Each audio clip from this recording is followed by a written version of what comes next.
morning to everybody. Today we will discuss about the job number 1 of welding workshop. Our object to construct a bead in flat position through electric arc welding machine. Tools required for this job: AC transformer, electrode holder, electrode, engineering scale, tri-square, tong, chipping hammer, welding screen या hand shield etc. Material required: 1 piece of mild steel flat, which are dimension: length 50 mm, width 40 mm, thickness 5 mm.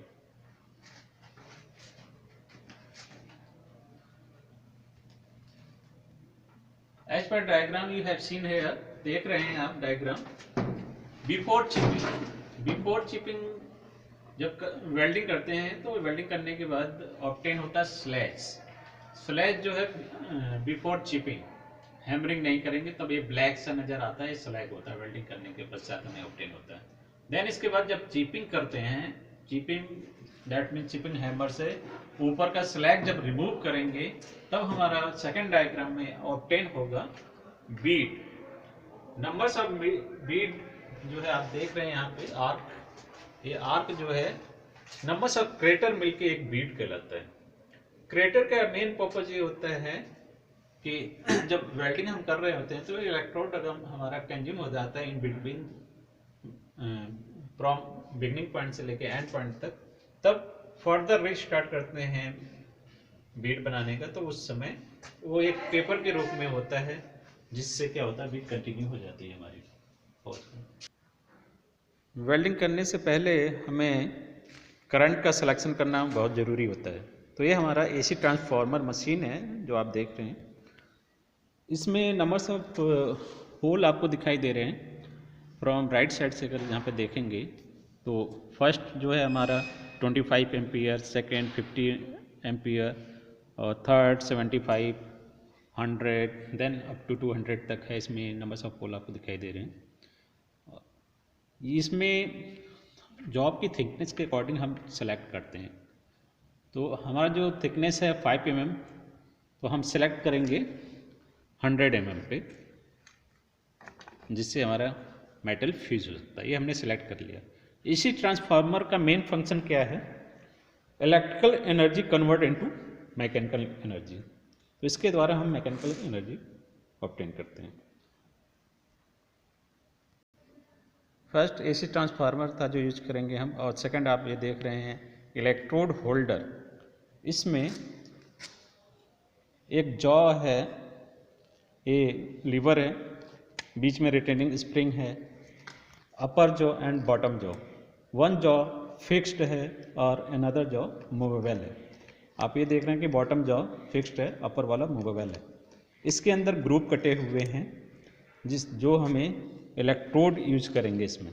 यह आप electrode देख रहे हैं, electrode, ये electrode coated है. Electrode basic 2 types electrode होते हैं, कंज्यूमेबल एंड नॉन कंज्यूमेबल. इसमें आप देख रहे हैं कुछ पोर्शन छूटा हुआ है ये आपका, जो कि अनकोटेड है. बाकी अनदर साइड आप देख रहे हैं पूरा coated, flux coated. Main purpose जो होता है फ्लक्स का,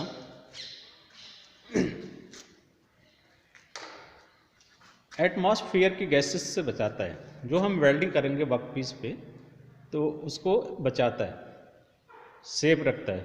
जस्ट लाइक जब मेटल फ्यूज होगा, फ्यूज होने के बाद वर्क पीस पे डिपॉजिट होता है तो बाहरी गैसेस एंटर करने की कोशिश करती हैं, तो उसको ऑक्सीडेशन से बचाता है फ्लक्स. और मेन पर्पज ये है इसका कि फ्यूज होने में हेल्प करता है, आर्क स्टेबल करता है. जो मेटल वेल्ड हो जाता है, जो इंटरनल स्ट्रेसेस होती हैं उसको क्रैक होने से बचाता है फ्लक्स. और जो भी इम्प्योरिटीज होती हैं, गंदगी जो भी होती है मेटल के अंदर, उसको फिल्टर के रूप में सरफेस पे ऊपर डिपॉजिट कर देता है, जिसे हम कहते हैं स्लैग। तो यह मेन पर्पज़ है फ्लक्स का। ये फ्लक्स कोटेड इलेक्ट्रोड है और कंज्यूमेबल भी है।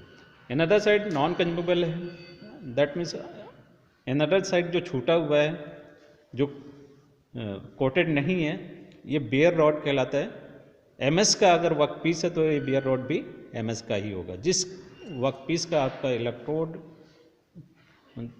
इलेक्ट्रोड दैट मीन्स जिस जो वर्क पीस होगा वही आपका ये इनसाइड का बेयर रॉड होगा, उस पर फ्लक्स कोटेड होंगे। अब नेक्स्ट पॉइंट है आपका, ये हमारा वेल्डिंग स्क्रीन या हैंड सील कह सकते हैं।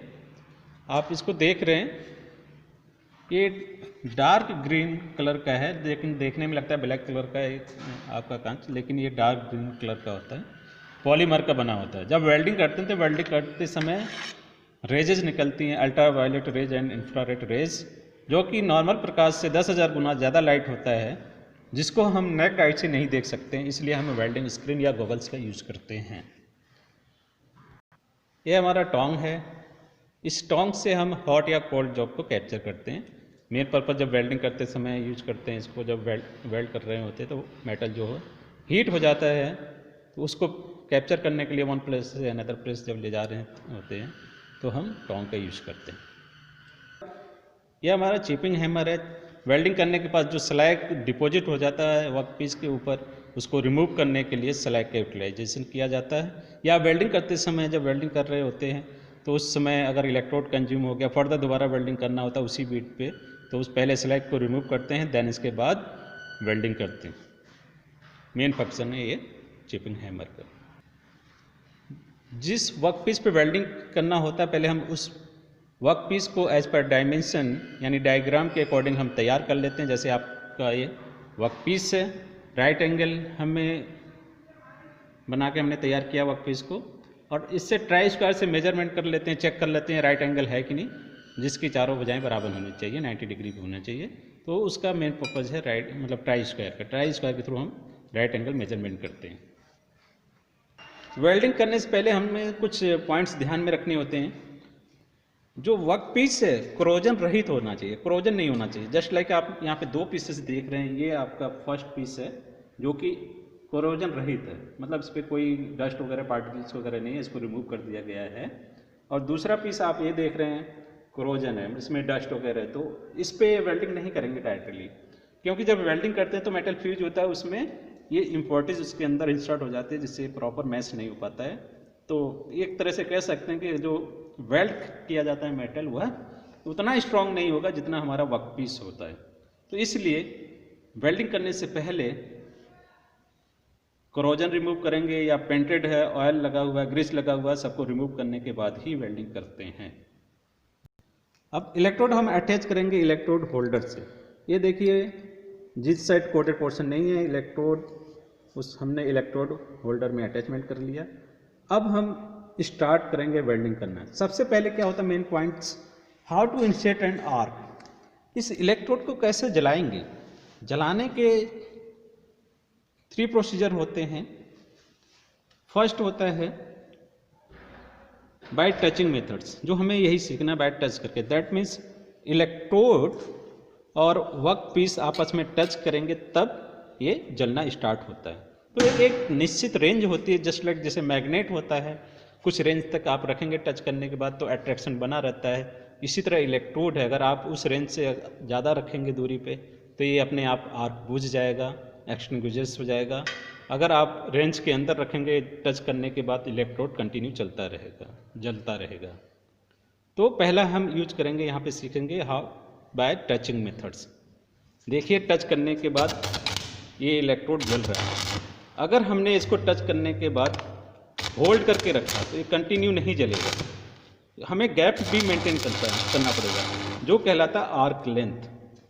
जॉब और इलेक्ट्रोड के बीच की दूरी को आर्क लेंथ कहा जाता है। आर्क लेंथ 3 टाइप्स के होते हैं, short arc length, medium arc length and long arc length. जो शॉर्ट आर्क लेंथ होगा वह 0 से लेकर 2 mm के बीच, दैट मीन्स जॉब और इलेक्ट्रोड के बीच की दूरी जो हमें 0 से लेकर 2 mm के बीच रखेंगे वो शॉर्ट आर्क लेंथ कहलाता है। और लॉन्ग आर्क लेंथ जो है आपका मैक्सिमम 6 mm रखेंगे जॉब और इलेक्ट्रोड के बीच की दूरी, तो लॉन्ग आर्क लेंथ होगा।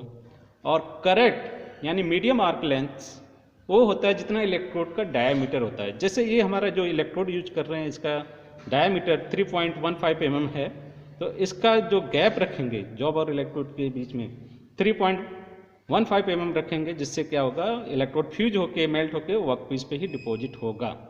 तो सबसे पहले स्टार्ट कर रहे हैं बाय टचिंग मेथड्स।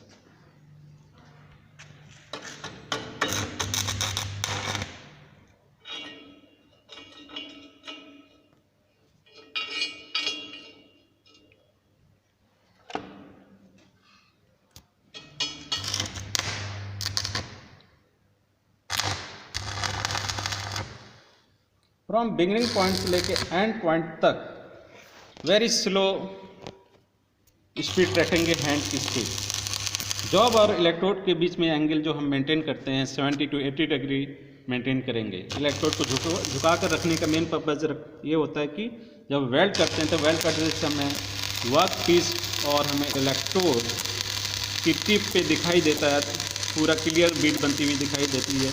अगर हम एंगल नहीं मेंटेन करेंगे तो क्लियर दिखाई नहीं देगा। आपने ये देखा कि ये हमारा बीट कंप्लीट हो गया वर्क पीस। ये ऊपर जो ब्लैक सा नज़र आ रहा है आपको, ये कहलाता है स्लैज। अब चिपिंग हैमर से इस ब्लैक स्लैज को रिमूव करेंगे।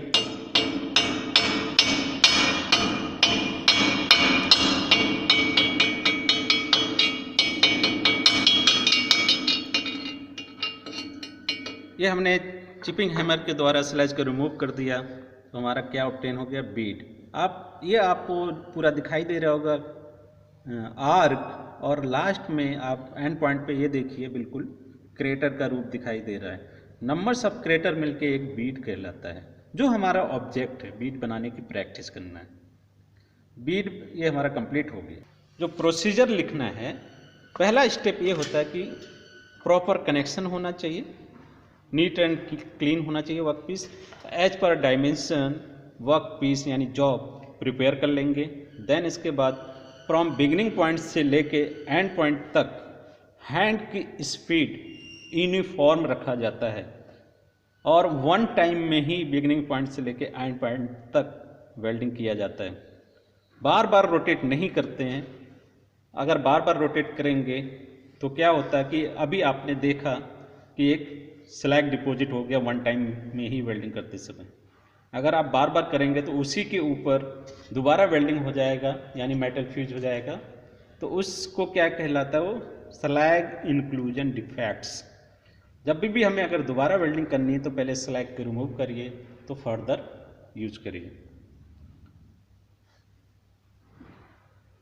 इस तरह से हमारा आपका ये बीट कंप्लीट हो गया है। सेफ्टी प्रिकॉशन क्या ध्यान में रखना है, सबसे पहले एप्रन पहनना है, लेदर शूज पहनना है। ये सभी वर्कशॉप में आप यूज़ करते हैं, पूरा यूटिलाइज करना है आपको सेफ्टी प्रिकॉशंस।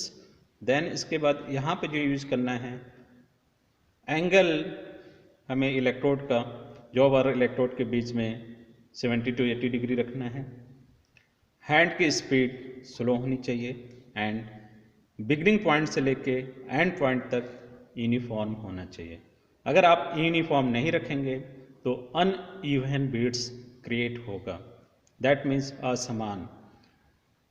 इसलिए हमें यूनिफॉर्म रखना पड़ेगा हैंड की स्पीड, जिससे एक्सीलेंट बीट ऑब्टेन हो।